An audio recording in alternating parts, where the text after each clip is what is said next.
senhor presidente, deputado Zalci, deputada Érica, senhoras e senhores que nos assistem pela TV Câmara e Rádio Câmara, é um prazer grande voltar amanhã dessa sexta-feira a esta tribuna, senhor presidente, para desta vez abordar um assunto muito importante e para chamar a atenção de uma situação calamitosa que é vivida pela população de Palmeira dos Índios, cidade do Agreste Alagoano. A população daquele município, senhor presidente, além de sofrer com os mares da seca agressiva, como há muitos anos não se via, enfrenta a dificuldade de conviver com a crescente ameaça de desabrigo diante do trabalho de demarcação de área destinada à comunidade indígena naquela região.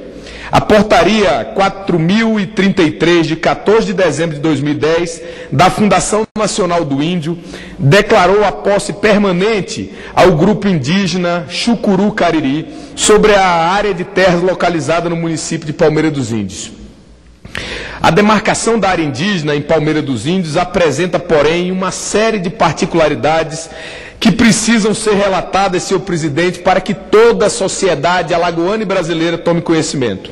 Essas particularidades exigem uma providência desta Casa Legislativa, haja vista que a legitimidade desse procedimento de demarcação de terra é especialmente questionável e esta ocorrência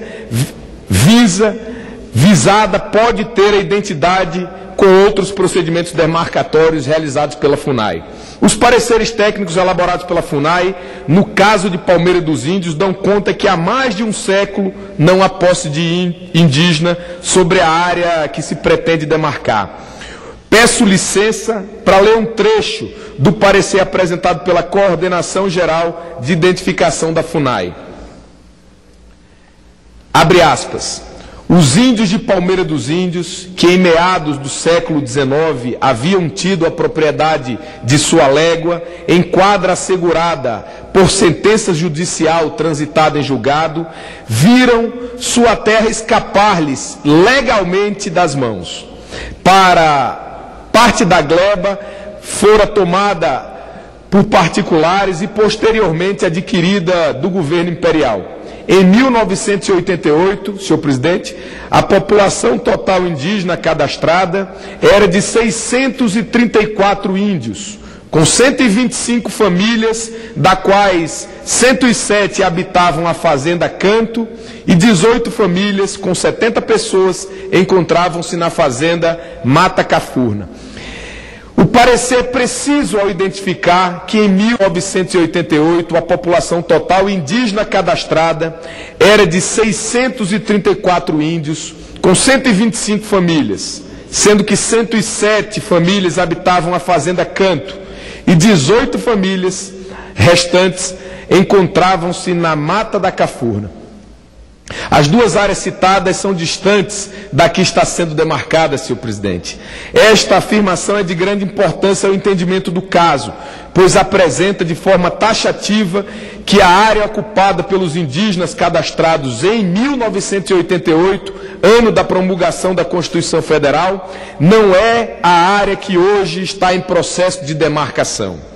Para que se possa compreender completamente a situação aqui apresentada, senhor presidente, senhoras deputadas e senhores deputados, é necessário que eu recorra a uma recente decisão do Supremo Tribunal Federal em virtude do julgamento do caso simbólico e que marcou a legislação brasileira, o caso Raposa Serra do Sol, em 2009. Naquele julgado, senhor presidente, o STF, na qualidade de guardião da Constituição, delimitou como marco temporal a efetiva ocupação indígena a data da promulgação da Carta Magna. Ou seja, para que a demarcação da terra seja legítima, a comunidade indígena deveria estar ocupando a área demarcada a 5 de outubro de 1988, pelo menos. A área demarcada pela FUNAI tem uma extensão de 7.000 hectares. O tamanho médio da propriedade em Palmeira dos Índios é de 2 hectares. São minifúndios, senhor presidente. Não está se demarcando área de grandes produtores. Cidadãos que passaram a vida para adquirir um pequeno pedaço de terra. São 12.000 pessoas. Agora estão vendo seu patrimônio desaparecer ou na iminência de desaparecer a partir de uma decisão desmotivadora e desarrazoada como esta. Essa decisão não afeta somente os habitantes que serão removidos de suas terras, mas também afeta o coração da economia daquela cidade, já que é a área mais produtiva de Palmeira dos Índios que está sendo demarcada. Além disso, é importante pontuar que a própria FUNAI reconhece que muitos proprietários de terra da região que está sendo demarcada já mantêm a posse sobre a área desde meados de 1930, inclusive com registro no cartório competente. Isso fortalece a tese que é ilegítima a demarcação dessa área, já que os habitantes possuem seu direito à propriedade assegurado pelo tempo de posse duradouro. É importante lembrar, senhor presidente, que o direito à propriedade é assegurado pela nossa Constituição e é um dos pilares da nossa democracia. Portanto, essa decisão configura insegurança jurídica sem precedentes e acarreta risco direto ao potencial de investimento no país. Uma vez que consolidada a decisão da FUNAI, passa a não existir mais no Brasil a garantia à propriedade, que a qualquer momento pode ser sua terra poderá ser demarcada e transformada em área de ocupação. Eu reconheço, senhor presidente, deputada Érica, Vossa Excelência, que é uma militante das minorias no Brasil e que eu aplaudo muito o trabalho que a senhora desenvolve nesta Casa Legislativa. Eu reconheço que os índios têm de ter sua terra, mas é importante dizer que em Palmeira dos Índios não há índio desaldeado, não há índio fora de uma terra. E se houver, temos de defender terra para eles. O que não pode ocorrer é uma demarcação tão extensa, sem haver comunidade vivendo na área e sem haver índio desaldeado. Senhor presidente, eu queria, ao concluir meu pronunciamento na manhã de hoje, lembrar que o caso Raposa Serra do Sol causou um grande transtorno social. Lá foram demarcados, deputada Érica, milhares de hectares de terra. Naquela região do Brasil, realmente os índios têm o direito à propriedade da terra. São milhares também de índios, mas hoje, naquela região onde se produzia arroz, onde existiam fazendas produtivas, hoje campeia a miséria, a exclusão social.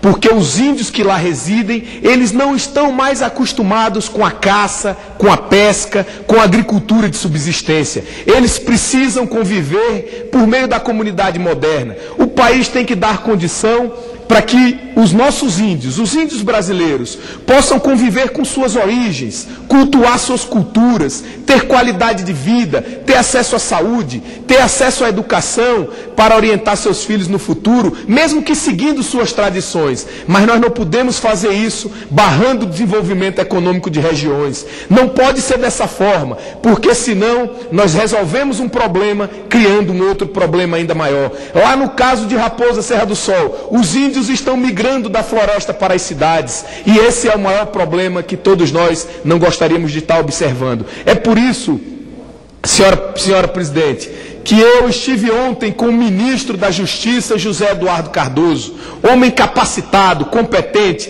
que conhece com profundidade a questão, e ele deixou claro que não medirá esforços do Ministério da Justiça, da FUNAI, para que nós cheguemos a uma situação, uma solução de equilíbrio, que possa, por um lado, permitir aos índios terem um lugar para residir, para produzir, para criar sua família, respeitando as suas tradições e sua cultura, mas, por outro, que possa garantir ao município de Palmeira dos Índios, que é a terceira cidade mais populosa de Alagoas, uma condição de se desenvolver, de continuar se desenvolvendo economicamente.